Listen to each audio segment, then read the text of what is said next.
स्वागत है स्टूडेंट आप सभी लोगों का शरण इंस्टीट्यूट के इस डिजिटल प्लेटफॉर्म पर। मैं हूं सौरभ नामदेव, आपका दोस्त और होस्ट, और एक नई सीरीज के साथ एक नए टॉपिक के साथ आज का हम सेशन शुरू करेंगे। टॉपिक को लाने का मेन मोटिव वही है स्टूडेंट कि यूट्यूब पर आपने खंगाल लिए होंगे बहुत सारे वीडियोस, लेकिन नहीं मिला होगा आपको FSAO खाद्य सुरक्षा अधिकारी का कोई भी लेक्चर। इस पर्टिकुलर टॉपिक में हमारी पूरी की पूरी कोशिश होगी कि स्टूडेंट घर बैठे इस चीज़ की प्रिपरेशन करे, इस चीज़ को आसान करे। इसी के हिसाब से शरणम इंस्टीट्यूट की ओर से ये गिफ्ट है FSO को, फूड सेफ्टी ऑफिसर को। जो भी स्टूडेंट बनना चाहते हैं, जिनको भी लगता है कि FSO की उन्हें तैयारी करनी चाहिए, स्पेशली एलिजिबिलिटी क्राइटेरिया आपने चेक कर लिया होगा। नो डाउट एलिजिबिलिटी क्राइटेरिया में यदि आप साइंस बैकग्राउंड के स्टूडेंट हैं, वो सारी की सारी एक अलग वीडियो में आपको इन्फॉर्मेशन ऑलरेडी दे दी जाएगी या आप लोगों ने ले ली होगी स्टूडेंट कि किस तरह से। तो यहाँ सिर्फ वे स्टूडेंट मिले या यहाँ वे स्टूडेंट आए, स्वागत है उन सभी स्टूडेंट का जो बनना चाहते हैं food safety officer. According to syllabus बिल्कुल हम डे 1 से चलेंगे और लगभग 2 से 3 महीनों में आपका पूरा जो सिलेबस है वो बहुत अच्छे तरीके से हम कंप्लीट कराएंगे।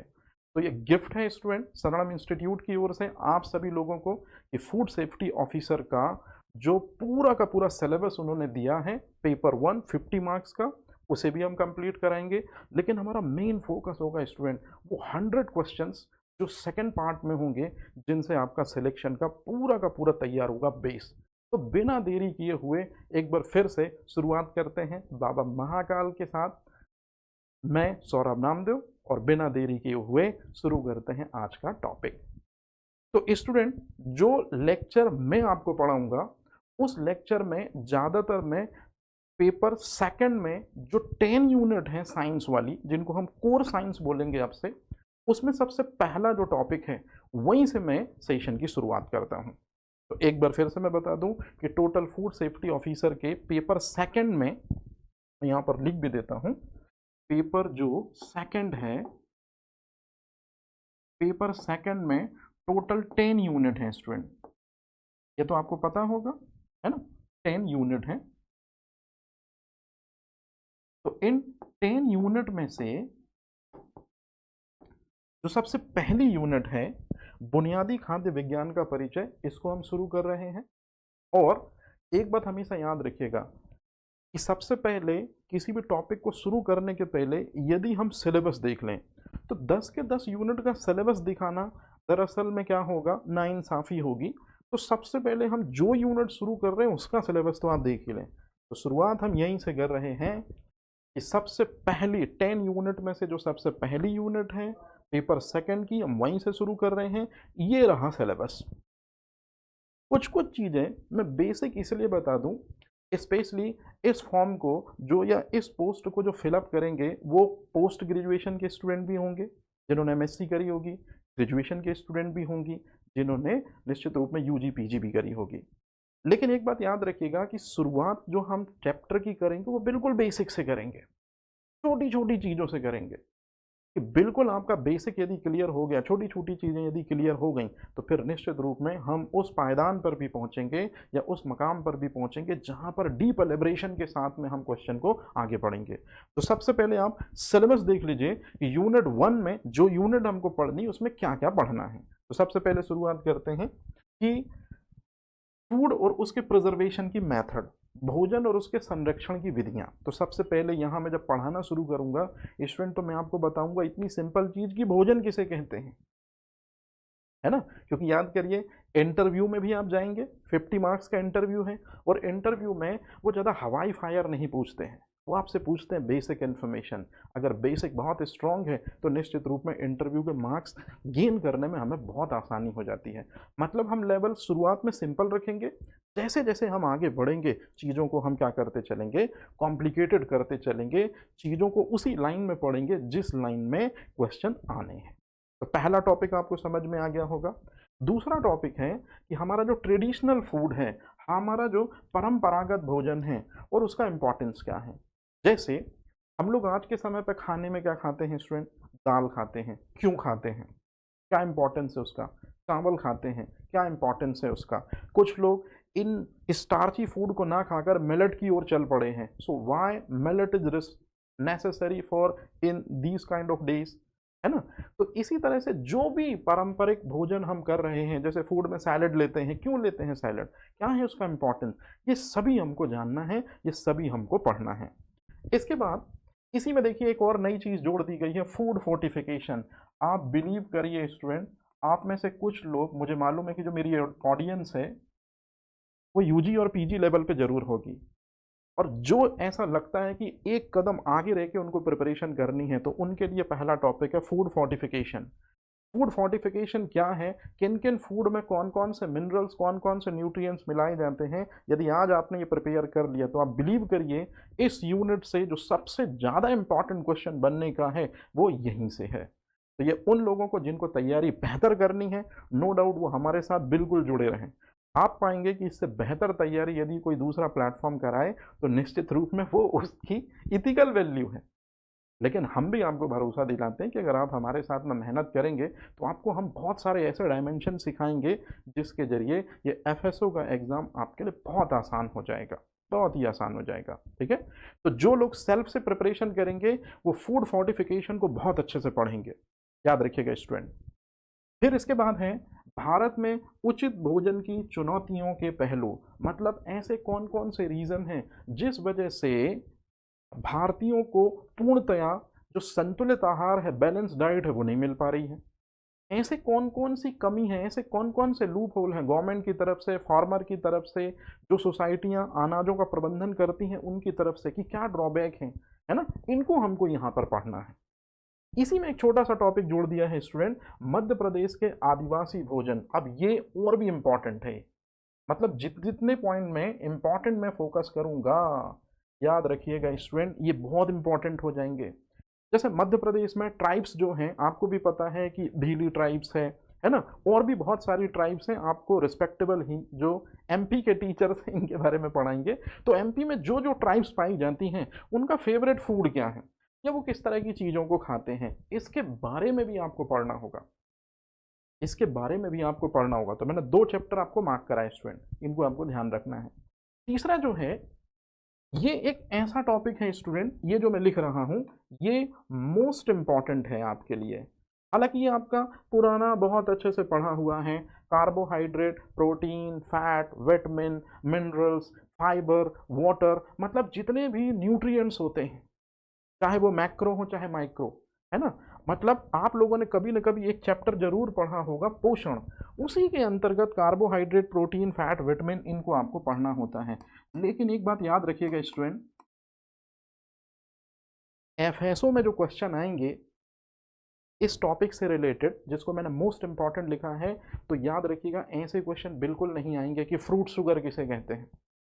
यदि आ गए तो ये आपका लक है, हमेशा आपको क्वेश्चन देखने को मिलेंगे इन्वर्ट शुगर किसे कहते हैं, फेलिंग सोल्यूशन किस में यूज़ किया जाता है ना। आप लोगों ने कभी ना कभी पढ़ा होगा कि विटामिन B12 में कोबाल्ट धातु पाई जाती है, लेकिन एफएसओ के एग्जामिनेशन में आप देखेंगे कि कौन से टेस्ट से कंफर्म होता है कि ये मेटल पाई जाती है कोबाल्ट, सोडियम नाइट्रोक्लोराइड, मतलब लेवल हैवी होगा।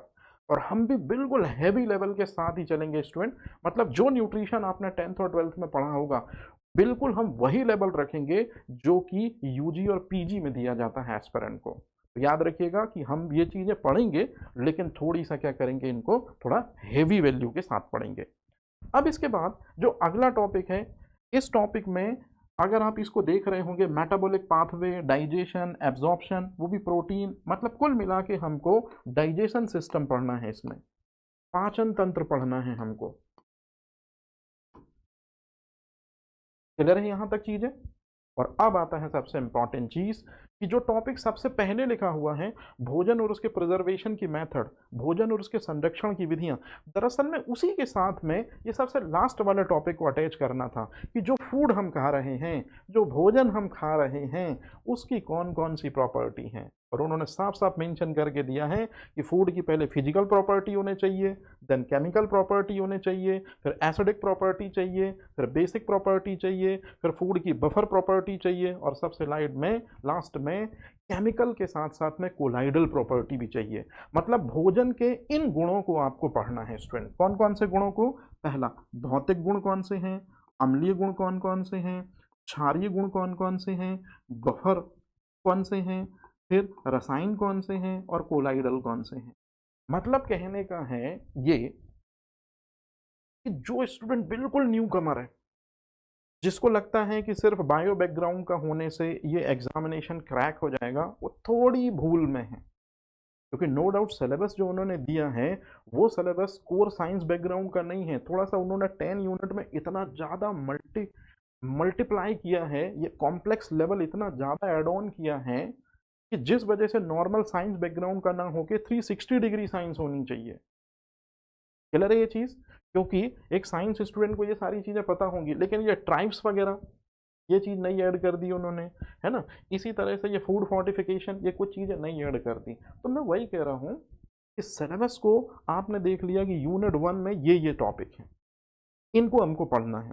और अब हम बिना देरी के, बिना किसी फालतू की बकवास के हम शुरू करते हैं अपना सबसे पहला टॉपिक। और हमारा सबसे पहला टॉपिक है फूड के इम्पॉर्टेंट प्रॉपर्टी, जिसमें ये सारी जो चीज़ें आपको दिख रही हैं इनके बारे में हम पढ़ना शुरू करेंगे। तो चलिए बिना देरी किए हुए शुरू करते हैं स्टूडेंट आज का टॉपिक।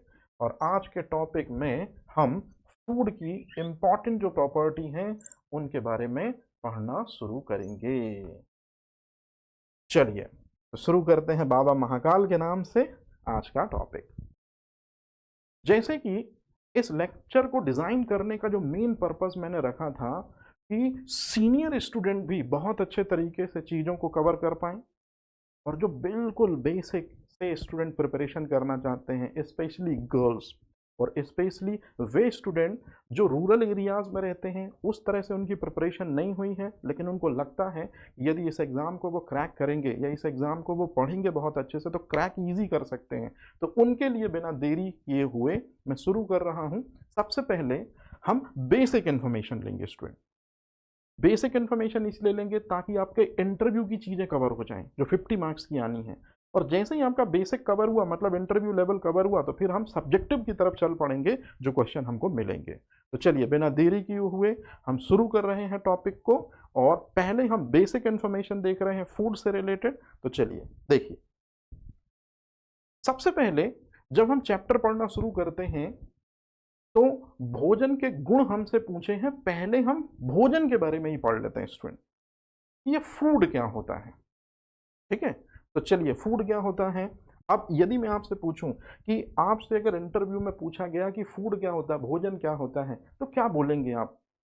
और इंटरव्यू पैनल पे आपको बिल्कुल रियल और इथिकल चीज़ें बोलनी होती हैं। और रियल इथिकल आप तब बोल पाओगे जब रियल और इथिकल आपने पढ़ा होगा, समझा होगा। तो अब सुनिए मुद्दे की चीज़। जैसे अगर कभी आपसे क्वेश्चन पूछा जाए कि बेटा भोजन क्या है, तो ये जो थाली आपको दिख रही है, इस थाली में ही दरअसल में आपको बहुत सारे इंग्रेडिएंट दिख रहे हैं, या ये थाली में जो जो चीज़ें आपको दिख रही हैं यही कहलाती हैं भोजन। तो अब कोई अगर आपसे पूछे कि भोजन क्या है, तो आप शुरुआत करेंगे यहाँ से जो मैं समझा रहा हूँ। स्टूडेंट, जो भोजन होता है वो एक तरह का ऐसा खाद्य पदार्थ होता है जिसको कोई भी जीवधारी खाकर, जैसे भोजन को हमेशा लिविंग एंटिटी ही क्या करेगा, इनटेक करेगा। कभी भी नॉन लिविंग चीज के लिए फूड की वैल्यू नहीं होगी। हमेशा सजीवों के द्वारा ही भोजन को ग्रहण किया जाएगा, हमेशा सजीवों के द्वारा ही भोजन को यूज किया जाएगा। नॉन लिविंग एंटिटी के लिए भोजन की कोई वैल्यू नहीं है। जैसे मरने के बाद सोने चांदी हीरे मोती, है ना, ऑक्सीजन, रिश्तेदार, इनकी कोई वैल्यू नहीं होती है। बिल्कुल इसी तरह से मरने के बाद भोजन की वैल्यू उस व्यक्ति के लिए नहीं होगी। सिर्फ और सिर्फ फूड की वैल्यू जो होती है वो किसके लिए होती है, सजीवों के लिए, जीवित व्यक्तियों के लिए।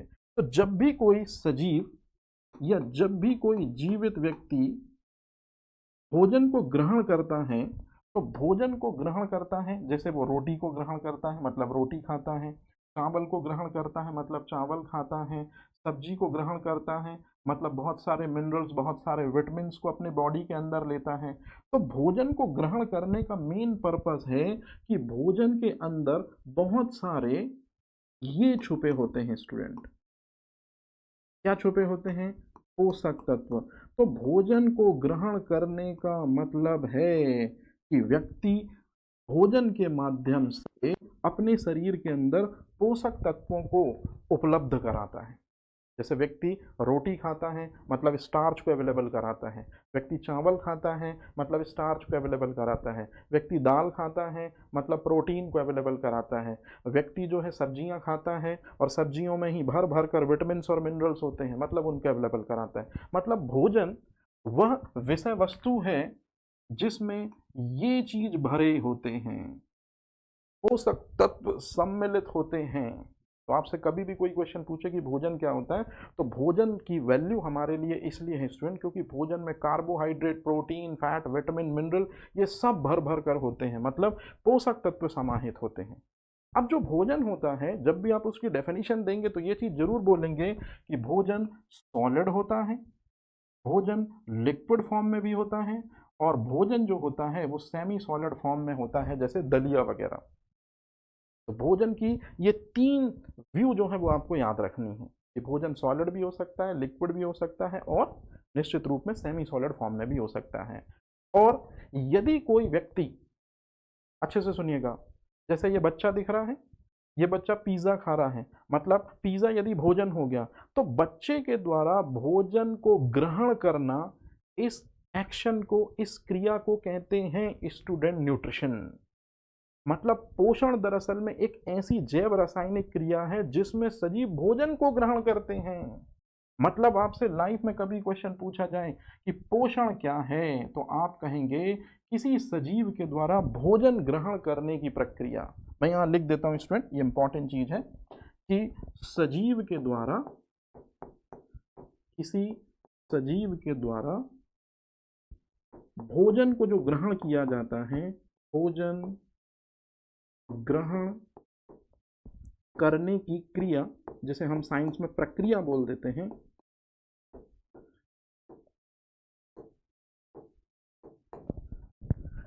तो किसी सजीव के द्वारा भोजन को ग्रहण करने की जो क्रिया होती है इसी को कहते हैं स्टूडेंट, क्या बोलते हैं, इसी को पोषण बोलते हैं। ये आप ध्यान रखेंगे। और जब भी कोई बंदा, याद रखेंगे, भोजन कर रहा है इसका मतलब वो कौन सी क्रिया कर रहा है, तो वो कर रहा है पोषण प्रक्रिया संचालित।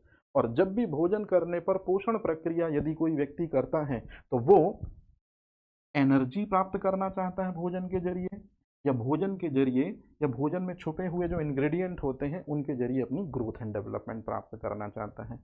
तो याद रखिएगा, जब भी आपका इंटरव्यू होगा, इंटरव्यू में 100 लोगों में से लगभग लगभग 40 से 50 लोगों से, मतलब हाफ ऑडियंस से ये क्वेश्चन जरूर पूछेंगे कि भोजन किसे कहते हैं।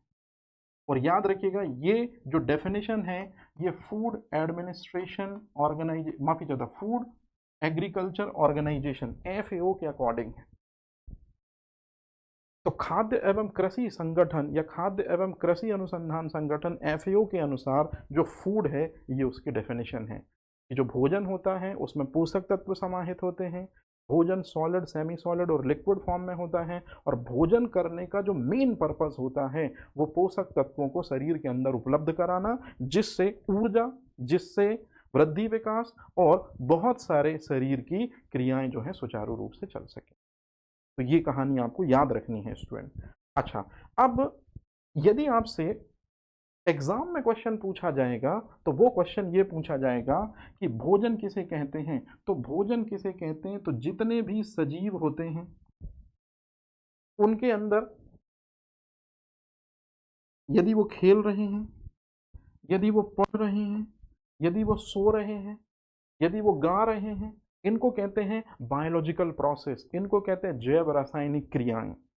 सजीवों के अंदर होने वाली क्रियाओं को जैव रासायनिक क्रियाएं कहते हैं। तो जैव रासायनिक क्रियाएं व्यक्ति तभी परफॉर्म कर पाएगा जब उसको मिलेगी एनर्जी, और एनर्जी का सोर्स है दरअसल में आपका भोजन। तो अगर आपको क्वेश्चन आया कि भोजन से क्या प्राप्त होता है, तो भोजन से पोषक तत्व प्राप्त होते हैं, पोषक तत्वों से ऊर्जा और वृद्धि विकास प्राप्त होता है, और जो भोजन करने की क्रिया है उसे हम कहते हैं पोषण। और याद रखिएगा, पोषण के माध्यम से ही कोई भी व्यक्ति अपने शरीर के अंदर की जो जैव रासायनिक प्रक्रियाएं हैं उनको समुचित तरीके से प्रबंधित कर सकता है। याद रहेगी ये चीज। चलिए चलते हैं आगे। अब जब भी कोई व्यक्ति भोजन करने बैठता है स्टूडेंट, एक बात याद रखिएगा, जब भी कोई व्यक्ति भोजन करने बैठता है तो भोजन के कुछ इंग्रेडिएंट होते हैं। जैसे भोजन के इंग्रेडिएंट होते हैं कार्बोहाइड्रेट, प्रोटीन, फैट, ये उसको भोजन से प्राप्त होते हैं। फिर इसी में हो गया विटामिन, फिर इसी में हो गया खनिज, फिर इसी में हो गया जल, है ना। इसी में रेशे भी हम ऐड कर देते हैं। मतलब भोजन करने से याद रखिएगा ये चीजें हमको प्राप्त होती हैं। अब ध्यान से सुनिए, बहुत इंपॉर्टेंट चीज है। यदि हम ऐसा भोजन करें जिसमें ये सारे के सारे जो पोषक तत्व हैं, यदि हम ऐसा भोजन करें जिसमें ये सारे के सारे पोषक तत्व हमको एक निश्चित अनुपात और एक निश्चित मात्रा में मिलते हैं, ऐसे भोजन को संतुलित भोजन या ऐसे भोजन को बैलेंस डाइट कहते हैं। जैसे कि ये बच्चा है, ये बच्चा जब भोजन करने बैठा तो इसको कार्बोहाइड्रेट भी मिला, इसको प्रोटीन भी मिला, इसको फैट भी मिला, इसको विटामिन भी मिले, इसको मिनरल भी मिले, सारे के सारे पोषक तत्व, सारे के सारे न्यूट्रिएंट्स यदि इस बच्चे को भोजन करने के दौरान मिले तो फिर ऐसे भोजन को सिर्फ भोजन नहीं कहेंगे, हम ऐसे भोजन को संतुलित भोजन या बैलेंस डाइट कंसीडर करेंगे। तो कभी भी आपसे अगर क्वेश्चन पूछें कि बैलेंस डाइट किसे कहते हैं, संतुलित आहार किसे कहते हैं, तो आपको हमेशा याद रखना है कि ऐसा आहार या ऐसा भोजन जिसमें सभी महत्वपूर्ण पोषक तत्व, यहाँ सभी महत्वपूर्ण पोषक तत्व का मतलब ये हैं स्टूडेंट, ये सभी महत्वपूर्ण पोषक तत्व निश्चित अनुपात में और निश्चित मात्रा में जब सम्मिलित होते हैं उसे कहते हैं बैलेंस डाइट। लेकिन यहाँ मैं एक क्वेश्चन और आपको बता दूं कि जब आपका एफएसओ का पेपर होगा तो हमेशा याद रखिएगा कि भोजन करने से हमारे बॉडी के अंदर पोषक तत्व जाते हैं और इन पोषक तत्वों में से एक पोषक तत्व है स्टूडेंट जल। इन पोषक तत्वों में से एक पोषक तत्व है स्टूडेंट जल। ये जल, जैसे कि आप देख रहे हैं ये बच्चा पानी पी रहा है। पहला क्वेश्चन एफएसओ का स्टैंडर्ड, वाटर कैलोरी फ्री होता है, पानी शरीर को कोई ऊर्जा नहीं देता है। यदि आप बहुत ज़्यादा प्यासे हैं और आपने पानी पी लिया है और आपके माइंड में थॉट आया कि मेरे को पानी से एनर्जी मिल जाएगी, मतलब आप निहायत ही बेवकूफ़ हैं बायोलॉजिकल, क्योंकि water doesn't gives any energy, क्योंकि वाटर के पास एनर्जी ही नहीं होती है। तो याद रखिएगा इन सारे के सारे जो भी आप पोषक तत्व देख रहे हैं, जैसे कि ये जो इमेज आप देख रहे हैं, ये बच्चा पानी पी रहा है, पानी शरीर को ऊर्जा प्रदान नहीं करता, ब्रह्म सत्य है ये, यूनिवर्सल ट्रूथ है ये। लेकिन क्यों नहीं करता, क्योंकि पानी की जो कैलोरीफिक वैल्यू होती है, पानी का जो ऊष्मीय मान होता है वो शून्य होता है। तो कैलोरीफिक वैल्यू जो होती है वाटर की वो कैसी होती है स्टूडेंट, जीरो होती है। इसी वजह से पानी हमारे बॉडी को एनर्जी नहीं देता। तो ये चीज़ आपको याद रखनी है कि इनमें से कौन सा पोषक तत्व शरीर को ऊर्जा नहीं देता, कौन कैलोरी फ्री है, तो याद रखेंगे वाटर। लेकिन सिर्फ वाटर नहीं स्टूडेंट, वाटर के अलावा जो फ्रूट एंड वेजिटेबल्स होते हैं उनमें भर भर कर विटामिन होते हैं और उनमें भर भर कर खनिज होते हैं। तो जो ताजे फल और सब्जियां होते हैं, मैं यहाँ पर लिख दे रहा हूँ स्टूडेंट, ये आपके काम आएगा, जल और जो ताजे फल और सब्जियां होते हैं, तो ताजे फल और सब्जियों में क्या पाए जाते हैं स्टूडेंट, ताजे फल और सब्जियों में होता है विटामिन, ताजे फल और सब्जियों में होते हैं बहुत से खनिज, जैसे सेब में पोटेशियम होता है मतलब मिनरल है ना, केले में जो होता है वो सोडियम होता है। इसी तरह से बहुत सारे फ्रूट जो होते हैं उनमें विटामिन और मिनरल होते हैं। तो याद रखिएगा वाटर के साथ साथ में ये दोनों जोड़ीदार और इसी में जो रेशे मतलब फाइबर होते हैं, ये जितनी चीज़ें हैं ये सब कैलोरी फ्री होते हैं। और जब भी लाइफ में हम ये वर्ड लिखते हैं कैलोरी फ्री, तो आपको पता है कैलोरी किसकी यूनिट है स्टूडेंट, एनर्जी की यूनिट है, और फ्री का मतलब होता है जीरो। मतलब कौन से पोषक तत्व हैं जो शरीर को ऊर्जा प्रदान नहीं करते हैं, तो न जल से शरीर को ऊर्जा मिलती, न विटामिन से शरीर को ऊर्जा मिलती, न खनिज से शरीर को ऊर्जा मिलती, न फाइबर से शरीर को ऊर्जा मिलती। याद रखेंगे, ये बहुत इंपॉर्टेंट क्वेश्चन। हमेशा जो एनर्जी मिलती है वो आपको मिलती है कार्बोहाइड्रेट, प्रोटीन और फैट से। इसलिए तो इनको आप कहते हैं मैक्रोन्यूट्रिएंट्स, इनको तो कहते हैं वृहद पोषक तत्व। पढ़ेंगे इसके आगे। अब एक चीज है, पोषण किसे कहते हैं, तो मैं अपने तरीके से पहले आपको समझाता हूं, बहुत सिंपल तरीके से। ये एक बच्चा देख रहे हैं आप, मतलब ये जो है ये क्या है बेटा जी, ये एक सजीव है। सजीव को एनर्जी चाहिए, ग्रोथ एंड डेवलपमेंट चाहिए। इसके लिए वो क्या करता है, इसके लिए वो भोजन ग्रहण करता है। अब मेरी बात बड़े ध्यान से सुनिए। आप लोगों ने हिंदी लिटरेचर में या हिंदी साहित्य में या बचपन में जब कभी हिंदी पढ़ी होगी तो वहां एक चीज पढ़ी होगी, कर्ता, कर्म और क्रिया। अच्छे से सुनिएगा, बहुत इंपॉर्टेंट चीज समझा रहा हूं। शायद ये वो डायमेंशन है जो आपके टीचरों ने बचपन में नहीं समझाया होगा। सजीव जो है, जैसे ये बच्चा जो है ये कर्ता हो गया स्टूडेंट। और लाइफ में आप ये चीज तो बहुत अच्छे से मानते हैं कि लाइफ में अगर कहीं पर भी कर्ता है तो कर्ता हमेशा कर्म जरूर करेगा। तो जैसे भोजन को ग्रहण करना, तो भोजन को करना या भोजन जो है ये कर्म हो गया। और जब भी कर्ता और कर्म यदि आपको दिख गया तो फिर क्रिया होनी 100% जो है वो लाजमी है। यदि कर्ता है और कर्म है तो 100% वहां कोई ना कोई ये चीज जरूर होगी। और यही जो चीज है इसी को बायोलॉजी में जो है वो पोषण कहा जाता है। मतलब सजीव के द्वारा भोजन को ग्रहण करने की क्रिया जो है इसे पोषण कहते हैं। व्यक्ति के द्वारा फूड आइटम्स को एक्सेप्ट करके बॉडी के अंदर लेने की जो बायोलॉजिकल प्रोसेस है उसी को न्यूट्रिशन कहते हैं। मतलब कुल मिला के एक बात आप ध्यान रखिएगा स्टूडेंट, सिर्फ पोषण का मतलब ये नहीं होता है, पोषण का मतलब ये भी होता है। मतलब किसी शेर के जरिए किसी हिरण का शिकार करना, तो जरा दिमाग लगाइए। शेर हो गया कर्ता, मतलब परफॉर्मर, ये उसका शिकार है, मतलब ये हो गया भोजन। भोजन का मतलब हो जाएगा कर्म, मतलब फूड। और बताइए शेर जो है वो फूड के रूप में अगर हिरण को एक्सेप्ट करे तो इस पूरी की पूरी प्रोसेस को भी न्यूट्रिशन कहा जाएगा। तो जो हर्बीवोरस एनिमल कार्निवोरस एनिमल के थ्रू एक्सेप्ट किए जाते हैं, शाकाहारी जानवरों का भक्षण करते हैं मांसाहारी जीव, ये भी पोषण प्रक्रिया के अंतर्गत आता है। क्योंकि पोषण प्रक्रिया में एक जीव जब भी भोजन के रूप में किसी दूसरे जीव या किसी दूसरी विषय वस्तु को ग्रहण करेगा तो वो पोषण प्रक्रिया का पार्ट जरूर बनेगा। तो ये आप ध्यान रखेंगे कि पोषण किसे कहते हैं। तो पोषण हमेशा सजीवों के शरीर के अंदर परफॉर्म होने वाली क्रिया है। जैसे आपसे कभी इंटरव्यू में पूछेंगे वो कि पोषण किसे कहते हैं, तो स्टूडेंट सिर्फ आप एक्शन या क्रिया बोलेंगे तो वो आपको मार्क्स नहीं देंगे, क्योंकि एफएसओ है, फूड सेफ्टी ऑफिसर है, आपको लैंग्वेज भी स्टैंडर्ड रखनी होगी। तो इसलिए ये छोटी छोटी चीज़ें जो मैं सिखा रहा हूँ ये मास्टर डिग्री और यूजी वाले स्टूडेंट बहुत अच्छे से सीखना, क्योंकि आपसे एक्सपेक्टेशन की जाएगी इंटरव्यू में कि एटलीस्ट जो छोटे छोटे बच्चे हैं अगर वो प्रॉपर आंसर नहीं कर पा रहे तो एटलीस्ट आप अपनी डिग्री का मान जरूर रखें। तो इसी तरह से न्यूट्रिशन जो है वो सजीवों के शरीर के अंदर होने वाली बायोलॉजिकल प्रोसेस है, बायोकेमिकल प्रोसेस है, मतलब जैव रासायनिक प्रक्रिया है।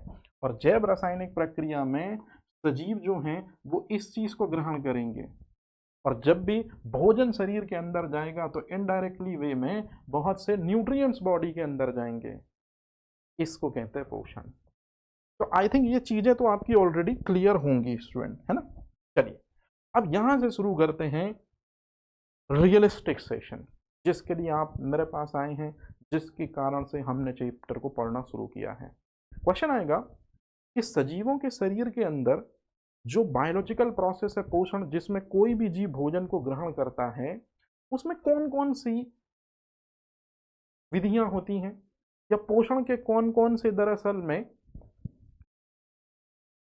विधियां होती हैं, या पोषण के कितने स्टेप्स होते हैं। तो याद रखिएगा पोषण के 5 स्टेप्स होते हैं, या पोषण के अंतर्गत 5 मेथड आती हैं। ये आपको सीक्वेंस वाइज बननी चाहिए, ये आपका क्वेश्चन है। अगर आप लास्ट ईयर के क्वेश्चन पेपर देखेंगे तो पोषण की कितनी विधियां हैं, तो पोषण की टोटल 5 विधियां हैं। पोषण एक क्रिया है जिसमें सजीव भोजन को ग्रहण करेगा, चाहे शेर हिरण को खाए या फिर इंसान फूड को खाए। तो कभी भी जब भी पोषण होगा तो पोषण में चूंकि कितने स्टेप्स हैं, 5 स्टेप्स, इसलिए पोषण के लिए वर्डिंग यूज की गई है कॉम्प्लेक्स प्रोसेस है, जटिल प्रक्रिया है, जटिल प्रक्रम है, क्योंकि 5 स्टेप्स हैं। इसमें सबसे पहला स्टेप्स है इंजेशन। जब भी आप फूड को अपने मुंह के अंदर लेते हैं, इस प्रोसेस को अंतर्ग्रहण या इस प्रोसेस को इंजेशन कहते हैं। मतलब भोजन को मुख द्वारा ग्रहण करना, ये ऑलरेडी आपको पता है स्टूडेंट, है ना, मुख द्वारा ग्रहण करना। ये कौन सी प्रोसेस हो गई, ये न्यूट्रिशन का पहला स्टेप है। हम सब यही तो करते हैं। अब जैसे ही भोजन हमारे मुंह के अंदर जाता है, दांतों से छोटे छोटे पार्ट्स में चबाते हैं, उसमें सलाइवा मिलती है, यही सारी चीजें हैं। फिर दूसरा जो है पोषण की दूसरा जो स्टेप्स है वो है पाचन। ये आपसे भी इंटरव्यू में 101% पूछेंगे कि व्हाट इज डाइजेशन। चलिए सीनियर लॉबी से पूछता हूँ, क्योंकि जूनियर लॉबी का मेरे को मालूम है कि वो कहाँ तक पहुंचेंगे। जटिल भोज्य पदार्थों का सरल भोज्य पदार्थों में परिवर्तन पाचन कहलाता है, यही सीखा होगा आपने। लेकिन जो सीनियर लॉबी है, याद रखिएगा, कभी आपसे अगर पूछा जाए कि what is the meaning of digestion, तो आपको हमेशा कहना है कि जो फूड या जो भोजन हम कर रहे हैं उसकी इस चीज से क्रिया, ये डाइजेशन कहलाता है। फूड की एंजाइम से क्रिया डाइजेशन कहलाता है। अरे भाई, डाइजेस्टिव सिस्टम में आप जब पढ़ते हैं पाचन तंत्र, तो बेसिकली पाचन तंत्र में आपको किसके बारे में पढ़ना पड़ता है? पाचन तंत्र में हमको बहुत सारे एंजाइम एंजाइम एंजाइम ही तो पढ़ने पड़ते हैं, जो कि एक्सोक्राइन ग्लैंड का सिक्रीशन होते हैं, वही स्त्रावी ग्रंथियों का उत्पाद होते हैं एंजाइम। तो ये वो चीज है। अब अवशोषण, तो जो भोजन जब जटिल से सरल में परिवर्तित हो जाता है, तो अवशोषण जो है वो हमेशा स्मॉल इंटेस्टाइन का फंक्शन होता है। मतलब छोटी आंत में जो माइक्रोविली पाए जाते हैं या छोटी आंत में जो माइक्रोविलाई होते हैं, यही एब्जॉर्प्शन का काम करते हैं। मैं आगे बताऊंगा आपको ये चीज, हालांकि ये आपने पढ़ा होगा। स्वांगीकरण में स्टूडेंट सबसे ज्यादा फंसता है, चाहे सीनियर हो चाहे जूनियर। कई बार ये क्वेश्चन मेरे को पढ़ाते हुए स्टूडेंट बोलते हैं कि सर ये चीज नहीं समझ में आती है कि न्यूट्रिशन की जो मेथड है उसमें अक्सर करके थर्ड तक स्टूडेंट से चीजें बन जाती हैं। ये स्वांगीकरण मतलब एसिमिलेशन क्या होता है? तो एसिमिलेशन का मतलब होता है पचे हुए भोजन का शरीर द्वारा उपयोग में लाना। क्या मतलब हुआ पचे हुए भोजन का शरीर द्वारा उपयोग में लाना, जिसको एसिमिलेशन कहते हैं? मैं समझाता हूँ स्टूडेंट, मैं यहाँ लिख देता हूँ।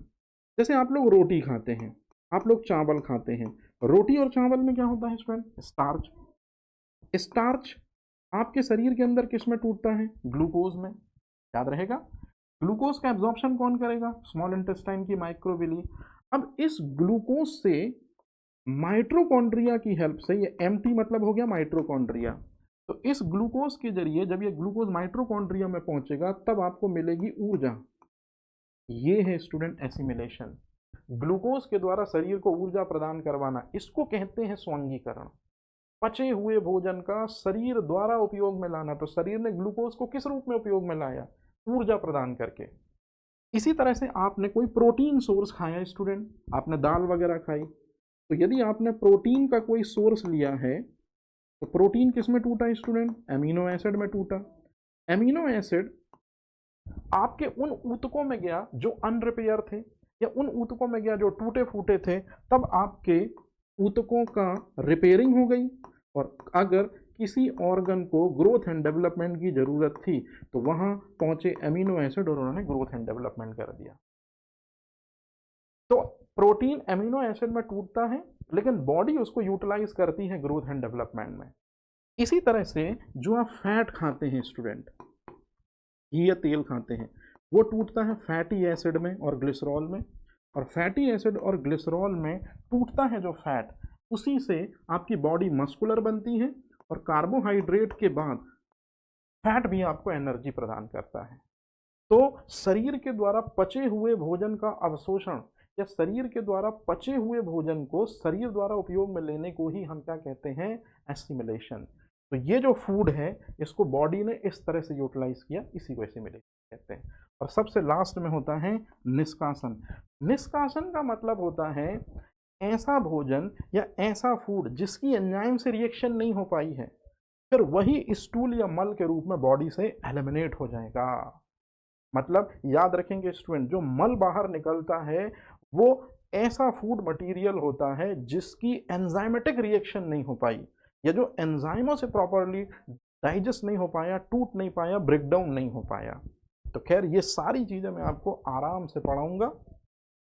ये हैं ये हैं न्यूट्रिशन की 5 मेथड। पहली अंतर्ग्रहण, दूसरी पाचन, तीसरी अवशोषण, चौथा स्वांगीकरण और लास्ट में है डिफेक्शन मतलब निष्कासन। यहां तक क्लियर है चीजें? स्टूडेंट याद रखिएगा, लेवल बेसिक से शुरू कर रहे हैं, लेकिन जैसे जैसे हम आगे बढ़ेंगे आप पाएंगे कि लेवल बहुत हैवी होता चला जाएगा। आप लोगों को छोटी छोटी चीजें सिर्फ इसलिए तैयारी कराई जा रही है क्योंकि इंटरव्यू पैनल के 50 मार्क्स भी आपके हाथों से क्यों जाए, क्योंकि मेरिट वहां से भी डिसाइड होनी है। तो कोई कई बार 1 या 2 नंबर की वजह से आप रह जाएं, इसलिए जब मैंने इस लेक्चर को प्लान करना शुरू किया तो ध्यान रखा इस बात का कि सिर्फ और सिर्फ वो 100 क्वेश्चन जो सेकंड पार्ट में है उन पर फोकस न कराया जाए।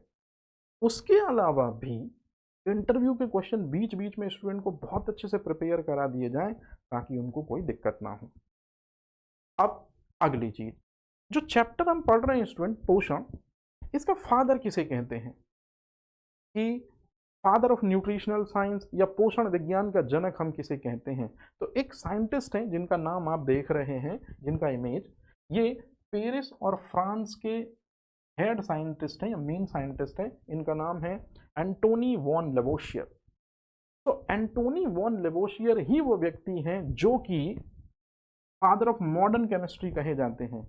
अब आप में से कई लोग कहेंगे सर ये जो एंटोनी वॉन लेवोशियर हैं ये रसायन विज्ञान के पिता हैं, केमिस्ट्री के फादर हैं। एकदम गलत स्टेटमेंट।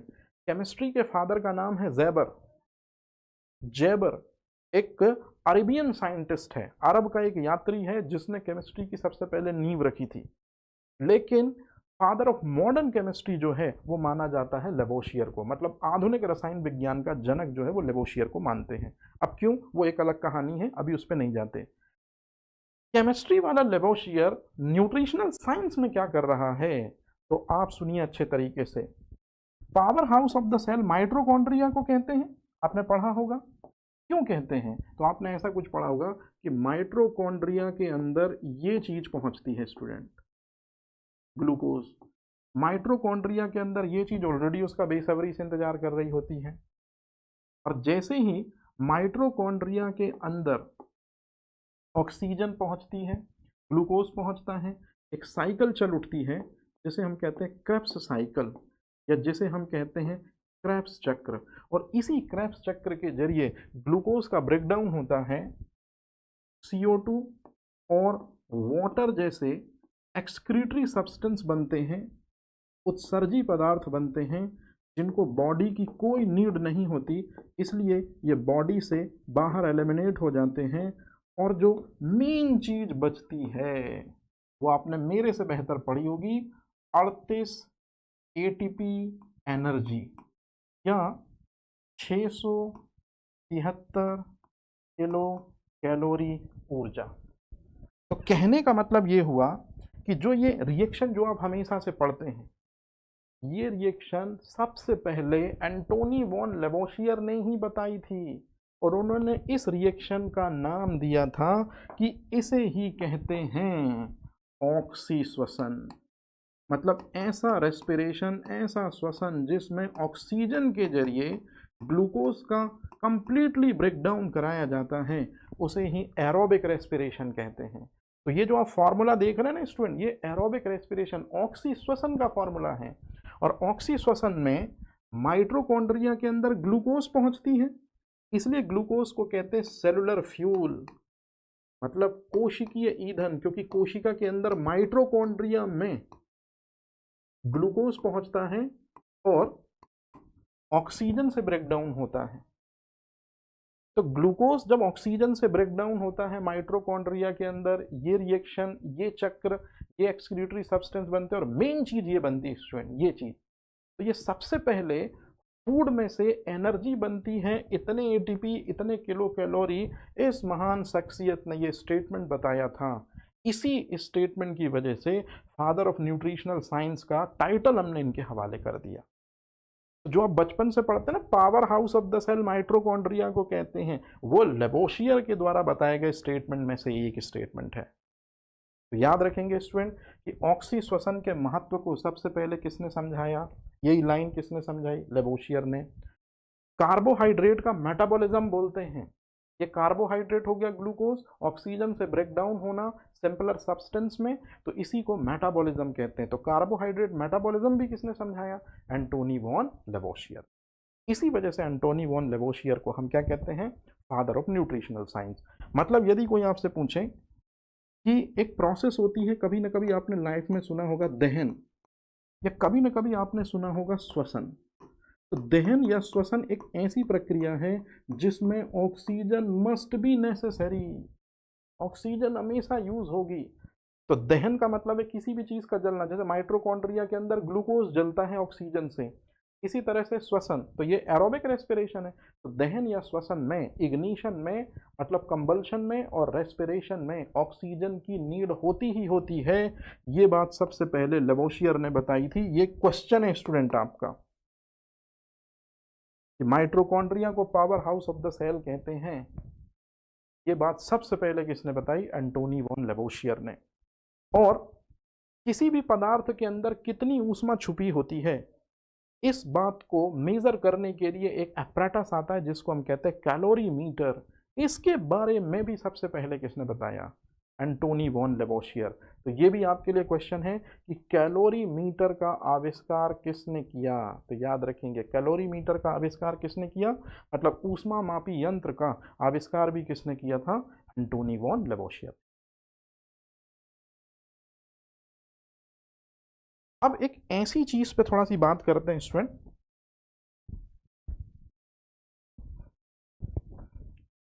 ये एक ऐसा कॉन्सेप्ट है जो इंटरव्यू में आपसे पूछा ही पूछा जाता है और प्रीलिम्स में भी इसमें से क्वेश्चन बनते ही बनते हैं। कैसे क्वेश्चन बनते हैं मैं सिखाता हूं आपको। जैसे आपको पता है कि इंडियन परंपरा में या भारतीय संस्कृति में, याद करिए हम आज की बात नहीं कर रहे हैं, लेकिन आप अपने दादाजी और नाना को देखिएगा या दादी या नानी को देखिएगा, वो जब भी भोजन करने बैठती हैं, क्योंकि भोजन जीवन का आधार है, तो जब वो भोजन करने बैठती हैं तो आपने देखा होगा कि वो भोजन को आचमन देते हैं, जल से उसका क्या करते हैं, प्रॉपर जो है वो अभिषेक करते हैं, माल्य को प्रणाम करते हैं कि धन्यवाद, आज तूने हमारी मेहनत का फल हमको दिया और आज का तूने, मतलब कुल मिला के कहने का मतलब है कि प्राचीन समय से भोजन को न केवल एक दैनिक जीवन की विषय वस्तु बल्कि धार्मिक परिदृश्यता के साथ जोड़ा जाता था। शुद्धिकरण भाव से मनोचित शांत होकर स्नान ध्यान के बाद भोजन ग्रहण किया जाता था।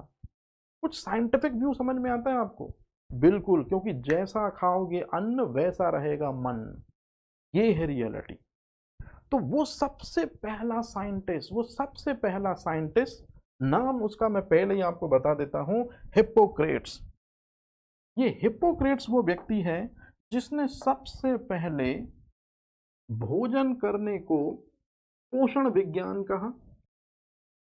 और यदि आप अच्छा भोजन करते हैं, बेहतर तरीके से पकाया हुआ भोजन करते हैं, अच्छे परिवेश में भोजन को बनाया गया है, साफ स्वच्छ पात्रों में बनाया गया है, शुद्धता के साथ बनाया गया है, वैचारिक और शारीरिक शुद्धि के साथ साथ में भोजन को बनाया गया है, याद रखिएगा, तो निश्चित रूप में जो भोजन है वही प्रसाद बन जाता है। मतलब चौथी शताब्दी ईसा पूर्व एक पर्सन है जिसका नाम है हिप्पोक्रेट्स। इसी ने सबसे पहले भोजन करने के विज्ञान को, जिसको हम न्यूट्रिशनल साइंस कहते हैं, उसको एक दर्शन के साथ जोड़ा था। क्योंकि दर्शन के साथ जोड़ने का मतलब है कि पूरा का पूरा वही कॉन्सेप्ट कि अच्छे तरीके से भोजन पकाया जाए, अच्छी सोच के साथ पकाया जाए, सुव्यवस्थित तरीके से पकाया जाए, अच्छे पात्रों में पकाया जाए, तो वो भोजन फिर जो है भोजन नहीं अमृत हो जाता है, प्रसाद हो जाता है। तो भोजन को या न्यूट्रिशनल साइंस को दर्शन की मान्यता किसने दी? हिप्पोक्रेट्स ने। याद रखेंगे। और इन्होंने एक स्टेटमेंट ऐसा बोल दिया स्टूडेंट, जिस वजह से साइंस में एक नई ब्रांच इजाद हो गई, जिसे कहते हैं न्यूट्रास्यूटिकल्स। अभी इसके बारे में बताऊंगा मैं। न्यूट्रास्यूटिकल्स किसे कहते हैं? तो न्यूट्रास्यूटिकल्स जो ब्रांच है साइंस की, ये हिप्पोक्रेट्स के एक स्टेटमेंट की वजह से आई, और वो स्टेटमेंट ये है स्टूडेंट, हमारा आहार मतलब हमारा भोजन जो हम खाते हैं वही हमारी दवा होना चाहिए, मतलब मेडिसिन होना चाहिए। और जो भी मेडिसिन हम खाएं, यदि वही हमारा भोजन बन जाए, मतलब हमारा भोजन जिसे हम करें वही रोगों को न आने दे, मतलब दवा का काम करे। और यदि हम ऐसी दवाएं खाएं जिससे हमारा पेट भर जाए, ये कॉन्सेप्ट कि हमारा भोजन ही हमारी दवा होना चाहिए, दवा ही हमारा भोजन होना चाहिए, ये स्टेटमेंट है हिप्पोक्रेट्स का। ये आपसे पूछा ही पूछा जाएगा स्टूडेंट, इसको तैयार रखिएगा। और जब भी आपसे अगर ये पूछा ना जाए, इंटरव्यू में कोई पूछे कि भोजन की या पोषण की दर्शन में क्या व्याख्या है, तो आप यहीं से शुरू करेंगे। जैसे ही उन्होंने फिलॉसफी, जैसे ही उन्होंने दर्शन वर्ड बोला, आप तत्काल शुरू हो जाएंगे कि हमारा भोजन ही हमारी दवा होना चाहिए, हमारी दवा ही हमारा भोजन होना चाहिए। ये वर्ड सबसे पहले प्रयोग करने वाले व्यक्ति हैं हिप्पोक्रेट्स। अब हिप्पोक्रेट्स से रिलेटेड एक दो चीजें हैं जिनको आप सुन लीजिए, शायद आपके कॉम्पिटेटिव एग्जाम में काम आ जाए। हालांकि पोषण में तो नहीं आएंगे, एफएसओ में तो नहीं आएंगी। दरअसल में जो हिप्पोक्रेट्स हैं, जिनको जिन्होंने ये स्टेटमेंट दिया था, भोजन की दर्शन के रूप में व्याख्या की थी, इनको कीमोथेरेपी का फादर कहते हैं। आप लोगों ने रोगों से ग्रसित होने पर बड़ी बड़ी अंग्रेजी दवाइयाँ खाई होंगी स्टूडेंट। वो सारी अंग्रेजी दवाइयाँ एलोपैथिक मेडिसिन है, जिसको हिंदी में हम कहते हैं कीमोथेरेपी। यहाँ कीमो का मतलब है रसायन, थेरेपी का मतलब होता है चिकित्सा। तो रोगों से ग्रसित होने पर दवाइयों का उपयोग करने की पहली सलाह देने वाला बंदा भी यही है, नाम है हिप्पोक्रेट्स। और यही बंदा जो है हिप्पोक्रेट्स, इसी को यूनानी चिकित्सा पद्धति का पिता भी कहते हैं। तो ये कुछ ऐसे फैक्ट हैं जो हिप्पोक्रेट के आपको याद रखने हैं। लेकिन मेन चीज जो याद रखनी है वो यही है कि पोषण मतलब भोजन को दर्शन के रूप में मान्यता सबसे पहले किसने दी? हिप्पोक्रेट्स ने दी। और उससे भी इंपॉर्टेंट चीज जो आप ध्यान रखेंगे कि हमारा दवा ही हमारा भोजन होना चाहिए, हमारा भोजन ही हमारी दवा होना चाहिए। अब इसके पीछे का कॉन्सेप्ट क्या है ये समझ लें। हिप्पोक्रेट्स का कहना था कि टमाटर खाइए। हिप्पोक्रेट्स का कहना था कि आप टमाटर खाइए। जरा दिमाग लगाइए, यदि आप टमाटर खाते हैं तो टमाटर भोजन के रूप में उपयोग हो जाता, सब्जी में यूज करते हैं तो भोजन के रूप में उपयोगी हो गया। जैसे ही आप टमाटर खाते हैं तो आपका पेट तो भर ही जाता है। टमाटर में एक कंटेंट होता है लाइकोपिन, जो आपकी आंखों की रोशनी के लिए सबसे इंपॉर्टेंट होता है। तो यदि आप टमाटर खा रहे हैं तो आप अपनी आंखों को बेहतर कर रहे हैं लाइकोपिन मेडिसिन के थ्रू। यदि आप लहसुन खा रहे हैं, लहसुन से भी, लहसुन और प्याज ये दोनों के दोनों हम सब्जियों में यूज करते हैं, हमारे भोजन का पार्ट है, तो पोषण का पार्ट हो गए। तो यदि आप लहसुन और प्याज को खाते हैं तो आपका पेट तो भर जाता है, मतलब पोषण तो मिल गया। लेकिन लहसुन और प्याज में होता है सल्फर, और ये जो सल्फर होता है इसकी प्रॉपर्टी होती है एंटी माइक्रोबियल। मतलब आप याद करिए कि आप जो लोग भी लहसुन और प्याज का ज़्यादा यूज़ करते हैं वो बहुत कम बीमार पड़ते हैं। उसका कारण है कि लहसुन और प्याज में सल्फर पाया जाता है, specially sulphenic acid, not sulphuric acid, sulphenic acid. मैं यहाँ लिख दे रहा हूँ, लहसुन और प्याज में सल्फेनिक एसिड पाया जाता है, और इस सल्फेनिक एसिड में सल्फर एलिमेंट होता है। और यही सल्फर जो है हमारे बॉडी में जो बैक्टीरिया, वायरस, प्रोटोजोआ, फंगस जाते हैं उनके अगेंस्ट में फाइट करता है। तो यदि आप प्याज और लहसुन खाते हैं तो एंटी माइक्रोबियल एजेंट सल्फर की बॉडी में एंट्री कर लेते हैं, बहुत सारे माइक्रोब से फाइट करता है, इसलिए आप रोगी नहीं होते। तो यदि हम इस तरह का भोजन करें जो हमको मेडिसिनल वैल्यू भी दे, इस तरह का भोजन करें जो हमको न्यूट्रिशियस वैल्यू के साथ साथ में मेडिसिनल वैल्यू दे, इसी को कहते हैं न्यूट्रास्यूटिकल्स। न्यूट्रा का मतलब न्यूट्रिशन, सूटिकल्स का मतलब होता है पोषण, सूटिकल्स का मतलब होता है मेडिसिन। तो देखिए यहाँ पर एक टेबल मैं बना के लाया हूँ, जानबूझ कर ये मैंने टेबल बनाई है। इस टेबल के बनाने का मेन मीनिंग ये है स्टूडेंट कि इस टेबल में आपको दिख रहा होगा, क्या दिख रहा होगा, देखिए मैं बताता हूँ आपको। इस टेबल में आपको दिख रहा होगा कि यदि आपको अपने ब्रेन को शार्प करना है तो नेचर ने कुछ ऑलरेडी इंडिकेशन दे रखे हैं, हमको पहचानने की जरूरत है। जैसे हमको ब्रेन को शार्प करना है तो ब्रेन जैसी चीज जो दिखती है उसको हमको खाना चाहिए, जैसे वॉलनट। यदि हमको कैरेट को खाना है तो कैरेट को यदि हम स्लाइस काटते हैं तो आंखों के रेटिना जैसी चीजें दिखती हैं, तो कैरेट को खाकर रेटिना को स्ट्रॉन्ग कर सकते हैं हम। इसी तरह से यदि हम अपने हार्ट को हमेशा जवान और एक्टिव बनाए रखना है तो हमको खाना चाहिए क्या, टमाटो, क्योंकि टमाटो भी स्पॉन्जी और मस्कुलर होता है, हार्ट भी स्पॉन्जी मस्कुलर होता है। मतलब नेचर जो है वो सबसे बड़ी टेक्नोलॉजिस्ट है स्टूडेंट। आज साइंटिस्ट दो चार खोज करके या 10-15 खोज करके अपने आप को बहुत बड़ा मानते हैं, लेकिन नेचर की तरफ जब हम देखते हैं रुक करके तो फिर अपने हाथों को अपने आप सरेंडर कर देते हैं कि हमसे बड़ा जो है वो बड़ा साइंटिस्ट तो नेचर ही है। तो नेचर की तरफ से कुछ क्लू है स्टूडेंट। जिस व्यक्ति का जो ऑर्गन वीक हो उससे रिलेटेड चीजें यदि आप खाते हैं, जैसे जिस व्यक्ति की पेंक्रियाज में प्रॉब्लम है तो निश्चित रूप में वो स्वीट पोटैटो ले सकता है। जिसको कानों को स्ट्रॉन्ग करना है, लिसनिंग कैपेबिलिटी जिसकी स्लो डाउन है, वो मशरूम यूज़ कर सकता है ना।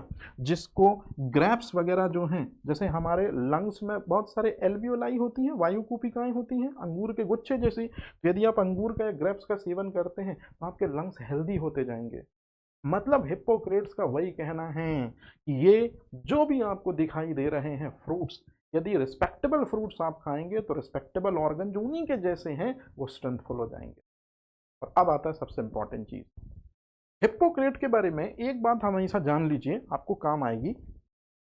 जो स्टूडेंट एमबीबीएस है, मतलब जो भी स्टूडेंट एमबीबीएस की एजुकेशन कंप्लीट करते हैं वो चिकित्सा शास्त्र के विद्यार्थी होते हैं।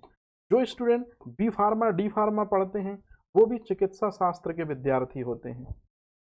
तो एक बात हमेशा याद रखिए, चिकित्सा शास्त्र के विद्यार्थी जो होते हैं जब अपना ग्रेजुएशन कंप्लीट कर लेते हैं तो लास्ट में उनको जो औद दिलाई जाती है कि आप कभी भी पेशेंट का मिसयूज नहीं करेंगे, पेशेंट के अगेंस्ट में नहीं जाएंगे, उसकी चीज़ों को अपना समझेंगे, उसे प्रॉपर ट्रीटमेंट देंगे, उसके खिलाफ कभी भी किसी तरह की कोई एक्टिविटी में इन्वॉल्व नहीं होंगे जिससे उसको परेशानी हो।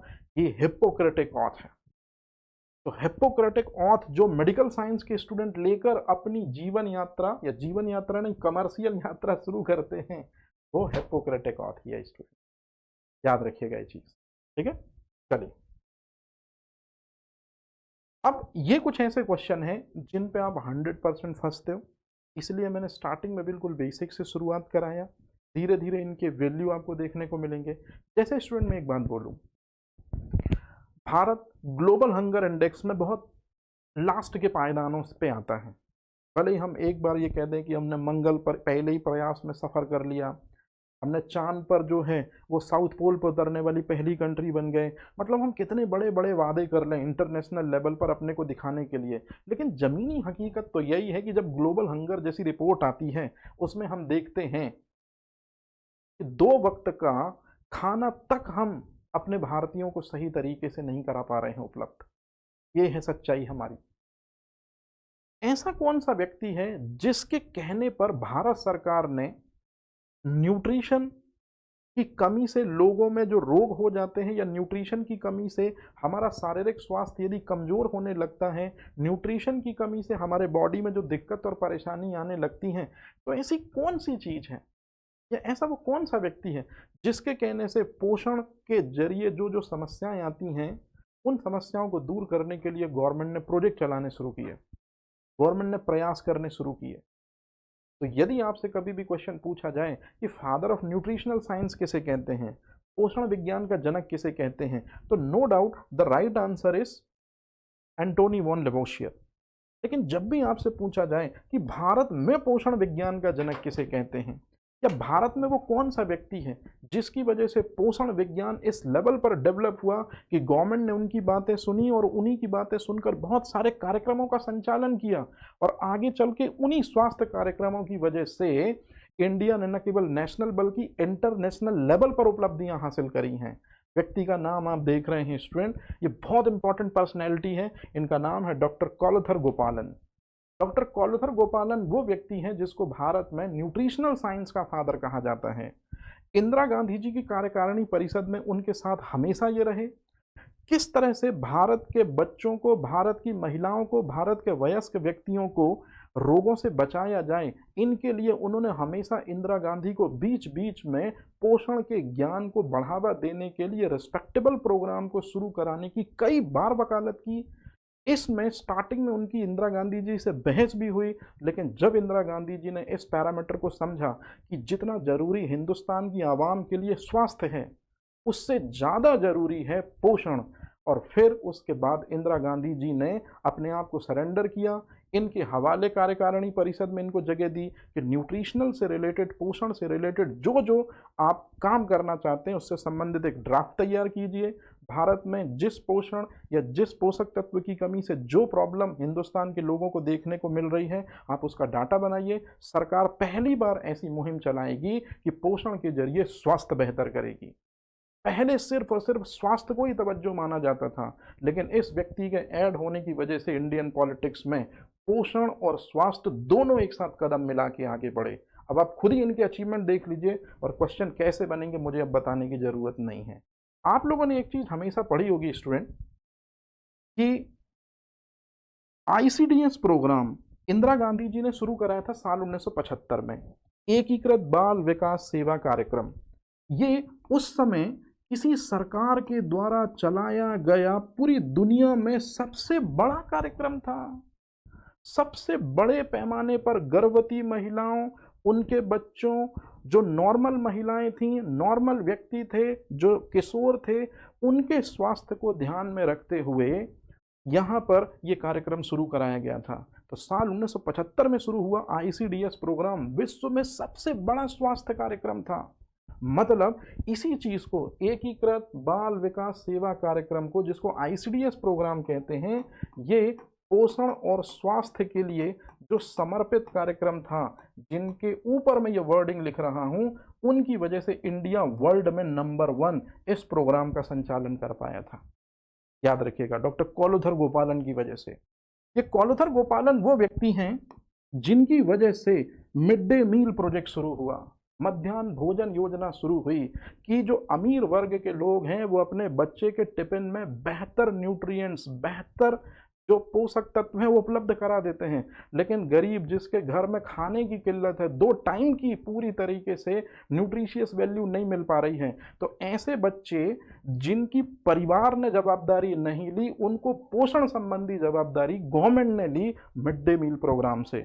और आपने शायद कभी मिड डे मील प्रोग्राम के बारे में सुना होगा कि मिड डे मील प्रोग्राम की स्टार्टिंग हुई थी 1995 में, लेकिन यदि आप उसी मिड डे मील प्रोग्राम के पन्ने पलट कर देखेंगे तो साल 1962-63 में पंडित जवाहरलाल नेहरू जी के टाइम पीरियड में मिड डे मील शुरू हो चुका था स्टूडेंट। इसी पर्सन ने शुरू कराया था, डॉक्टर कोलथर गोपालन ने, जिसकी आज के समय पे पोषण अभियान के जरिए नई गवर्नमेंट मलाई छांट रही है या मलाई काट रही है। आयोडीन की कमी से घींगा रोग होता है। साल 1962 में नेशनल ग्वाइटर प्रोग्राम जो शुरू करवाया था, जिसमें ये बोला था डॉक्टर कोलथर गोपालन ने कि जिनकी भी थायराइड ग्लैंड स्वेल हो जाती हैं, जिनको भी घींगा हो जाता है, उनको आयोडीन युक्त नमक का सेवन करना चाहिए। और ये आयोडीन युक्त नमक, आपको भी पता है कि एक सवाल होती है भूरी लेमिनेरिया जाति की, उसमें से सोडियम आयोडाइड या पोटेशियम आयोडाइड निकाल के नमक के साथ मिलाकर आयोडाइज्ड सॉल्ट बनाया जाता है, उसकी वकालत भी करी थी। मतलब स्वतंत्र भारत में पोषण रेवोल्यूशन लाने वाला सबसे पहला व्यक्ति, स्वतंत्र भारत में पोषण के जरिए स्वास्थ्य को बेहतर बनाने वाला व्यक्ति मेरे ठीक पीछे है, नाम है डॉक्टर कोलथर गोपालन। अब इससे रिलेटेड 2 फैक्ट मैं आपको और बता रहा हूं। हालांकि ये चीज़ें जब आप आगे पढ़ेंगे तो 10 यूनिट में से कहीं ना कहीं आपको बहुत से इंस्टीट्यूट पढ़ने होंगे न्यूट्रिशन से रिलेटेड। जो 2 न्यूट्रिशन से रिलेटेड मैं इंस्टीट्यूट आपको आज बता रहा हूं, इसको आप आज ही के आज तैयार कर लीजिएगा। आप देखिएगा कि पेपर में इनको जरूर जगह दी जाएगी। जिसमें से सबसे पहले है राष्ट्रीय पोषण संस्थान। ये क्वेश्चन पूछते हैं स्टूडेंट, कहां पर है ये राष्ट्रीय पोषण संस्थान? जहां से हर साल एक कोई ना कोई ऐसा स्टेटमेंट आता है कि जब आप पानी पिए तो बैठ कर पिए, पानी पिए तो घूंट घूंट करके पिए, दूध को कभी भी लहसुन के साथ में यूज न करें, दूध के साथ में यदि आप केले को यूज करेंगे तो सबसे बेस्ट चीजें हैं। डायबिटिक पेशेंट जो है वो स्प्राउट्स यूज करे, स्टार्ची फूड ना यूज करे। मतलब पोषण से संबंधित एक से एक नई नई इंफॉर्मेशन इसी संस्थान की ओर से जारी की जाती हैं और जो आप लोगों के लिए काफ़ी बेनिफिशियल होती हैं। तो वही संस्थान जिससे क्वेश्चन आता है उसी के ये महानिदेशक भी रह चुके हैं डॉक्टर कालाधर गोपालन। तो आपसे अगर कभी क्वेश्चन पूछे कि नेशनल न्यूट्रिशनल इंस्टीट्यूट कहाँ है, राष्ट्रीय पोषण संस्थान कहाँ पर है, हैदराबाद। ये वही हैदराबाद है जहां डीएनए फिंगरप्रिंटिंग इंस्टीट्यूट भी है, centre for cellular molecular and biology centre भी है, और दूसरा है भारतीय चिकित्सा अनुसंधान परिषद के महानिदेशक भी रहे। मतलब कहने का ये कि ये जो चिकित्सा परिषद है ये न्यू दिल्ली में है स्टूडेंट, इसके भी महानिदेशक थे, और एक और जो इंस्टीट्यूट है राष्ट्रीय पोषण संस्थान उसके भी ये डायरेक्टर थे या उसके भी निदेशक। लास्ट, आज का सेशन खत्म करने के पहले एक चीज़ मैं ये बता दूं, याद करिए स्टूडेंट, जब मैंने सेशन शुरू किया था तब मैंने एक चीज़ बोली थी कि जो एफएसओ का एग्जामिनेशन होगा इसमें जिन्होंने यूजी पीजी कर रखी है बायोलॉजी में उनके लिए चीज़ें बहुत आसान है, क्योंकि आपने सिलेबस देखा होगा तो पहली बार में आप समझ रहे होंगे ये तो बन जाएगा।